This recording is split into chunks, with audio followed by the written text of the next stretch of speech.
Recommend பண்ணக்கூடிய அந்த ORS சொல்யூஷனுக்கான ingredient அளவு விட இது கம்மியாக இருக்குது. அதை நம்ம அண்ணனே வந்து குறிப்பிட்டிருக்காப்ல. நான் ஓஆர்எஸ் ரீசெண்டாக இப்போ ஓஆர்எஸ் பற்றி நிறைய விவாதம் போயிட்டுருக்கு. நான் விவாதமாக பேசல, ஏன் மூளைக்குள்ளார எனக்குள்ளார கேட்குற கேள்விகளை இங்கே வந்து ரைஸ் பண்ணலாம் அப்படின்னு சொல்லிட்டு தான் இந்த வீடியோ மேக் பண்ணியிருக்கேன். இப்போ நீங்கள் 10 ரூபாய்க்கு ஃப்ரூட் டீ இல்லை இந்த சோடா இதெல்லாம் வாங்கி குடிக்கிறீங்களா, அதே மாதிரி தான் இதுவும். இது ஒரு டைப் ஆஃப் ஜூஸ், அவ்வளோதான். சாதாரணமாக இப்போ என் பையனுக்கு சின்ன வயசுலேருந்தே அதிகமாக வாமிட் பண்ணிகிட்டே தான் இருப்பான். ஸோ ஓஆர்எஸ் வந்து ஒரு நாளைக்கு 4 பாட்டில் குடித்தா ஒரு பாட்டில் ட்ரிப்ஸ் எதுக்கு சம்மந்தம் அப்படின்னு சொல்லிட்டு டாக்டர் கொடுப்பாங்க. டாக்டர் கொடுக்குறது ஒரு பேராக தான் இருக்கும். அதுவும் என் பையன் கேட்பான், ஆப்பிள் கட் பண்ண மாதிரி உள்ளதை வாங்கிட்டா, ஆப்பிள் தெரிக்கிற மாதிரி இருக்குல்ல அந்த மாதிரி பாட்டில் வாங்கிட்டா. டாக்டர் வந்து இந்த சிப்லா கம்பெனி, அமுதாஞ்சன் கம்பெனியில் ஒன்று வரும், அதெல்லாம் வந்து ஸ்மெல் ஒரு மாதிரி வித்தியாசமாக இருக்கும். ஓஆர்எஸ் அப்படின்னா 1/2 லிட்டர் வாட்டரில் ஒரு பாதி எலுமிச்சப்பழம், 1 ஸ்பூனு ஜீனி, 1 சிட்டிகை உப்பு, அது மட்டும் கலந்து குடித்தாலே அதோட எனர்ஜியை கொடுத்துரும். சாதாரணமாக இப்போ ஒரு பவுட்ரு ஒன்று வைக்கும். இப்போ 4 ரூபாய்க்கு 5 ரூபாய்க்கெலாம் ஒரு பேக்கெட் பவுட்ரு கொடுப்பாங்க. கவர்மெண்ட்லேருந்தும் பேக்கெட் பவுட்ரு கொடுப்பாங்க. கடையிலையுமே வாங்கினா, மெடிக்கல் ஷாப்பில் வாங்கினா 4 ரூபா 5 ரூபா தான். அதை நம்ம ஒரு டம்ளரில் 2 வேளைக்கு கரைக்கணும். கரைச்சி குடித்தா அது அவ்வளோவா டேஸ்ட் இருக்காது. எப்படி குடித்தாலும் அது கொமட்டிட்டு வாங்கி வந்துடும். அதனால் அந்த பவுட்ரு கலக்கிறதுக்குள்ளாரே நாங்கள் போக மாட்டோம், பாட்டில் தான், டெட்ரா பேக் தான் வாங்குவோம் அப்படிங்கிற மாதிரி வாங்க ஆரம்பிச்சாச்சு. இதனால தான் ஓஆர்எஸ் வந்து அதிகமாக வளர்ந்துருச்சு.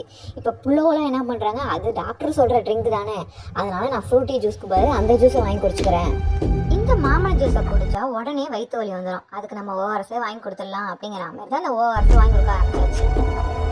இதே மாதிரி நிறைய பொருள் நம்மக்கிட்ட தெரியாமலே, நம்மளை அறியாமலே நம்ம பசங்களுக்கு நம்ம ஃபுட்டாக கொடுக்குறோம்.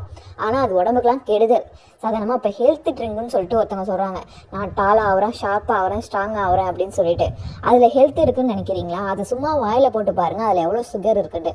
இப்போ முன்னாடி வந்து இந்த கட் ஹெல்த் பற்றிலாம் யாருமே பேசவே இல்லை.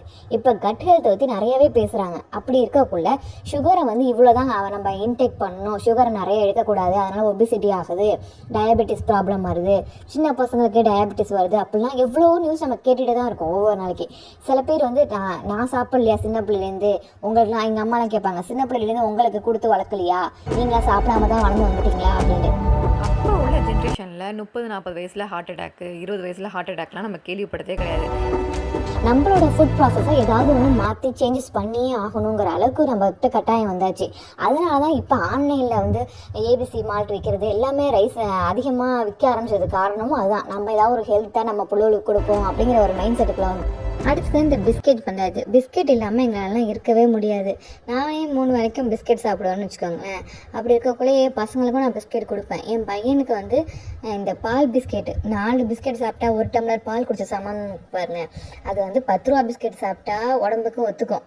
இதே அந்த 30 ரூபா பாக்கெட் அட்டைப்பட்டியோட ஒரு பாக்கெட் வரும், அதுலேருந்து அவன் 2 பிஸ்கெட் எக்ஸ்ட்ரா, 2 பிஸ்கெட் மேலே 1 பிஸ்கெட் எக்ஸ்ட்ரா சாப்பிட்டான்னு வச்சுக்கோங்கன்னா உடனே வாமிட் வந்துடும். அது எதுக்காக வருது, ஏன் வருது அப்படின்னே தெரியாது. ஆனால் நான் சொல்லுவேன், 2 பிஸ்கெட்டில் அந்த பிஸ்கெட் ஒத்துக்காது, அந்த பிஸ்கெட் வாங்காதீங்க அப்படின்னு சொல்லுவேன். அது சொன்னால் நான் 2ம் ஒரே கம்பெனி தான், நீ தான் பைத்திய மாதிரி பேசுகிற அப்படின்னு எல்லாரும் என்ன சொல்லுவாங்க. ஆனால் அதில் நம்ம டேஸ்ட் பண்ணி பார்த்தோம் அப்படின்னா அதில் தான் சுகர் அதிகமாக இருக்கும். 30 ரூபா பாக்கெட்டில் வந்து சுகர் அதிகமாக இருக்க மாதிரி தெரியும். இதே 10 ரூபா பாக்கெட்டில் நார்மலாக கரெக்டாக இருக்கும். நம்மளாம் நம்ம பசங்களுக்கு எந்த டேஸ்ட்டு பிடிக்குதுங்கிறத வாங்கி கொடுத்துட்டு இப்போ அவங்க மேலே தப்பு, இவங்க மேலே தப்பு அப்படின்னு சொல்கிறத விட நம்ம என்னென்ன தப்பு பண்ணுறோங்கிறத தெரிஞ்சுக்கலாமே. என் மனக்குமரல் தான். இதை நான் யார்கிட்ட கொட்டுறதுன்னு தெரியாமல் இப்போ உங்ககிட்ட சொல்கிறேன். நீங்கள் இது மாதிரி ஏதாவது ப்ராடக்ட்டில் கவனித்து பார்த்துருக்கீங்களா? சுகர் கண்டென்ட் அதிகமாக இருக்குது, அது எப்படி உடம்புக்கு கெடுதல் அப்படிங்கிற விஷயத்தில் ஏதாவது நோட்டீஸ் பண்ணியிருக்கீங்களா? இதுக்கெலாம் அல்டர்னேட்டாக என்ன பண்ணலாம், நீங்கள் என்ன பண்ணிக்கிட்டு இருக்கீங்க அப்படிங்கிறத மறக்காமல் கமெண்ட் பண்ணுங்கள். இவ்வளோ நேரம் பொறுமையாக வீடியோ பார்த்ததுக்கு ரொம்பவே தேங்க்ஸ் ஃபார் வாட்சிங்.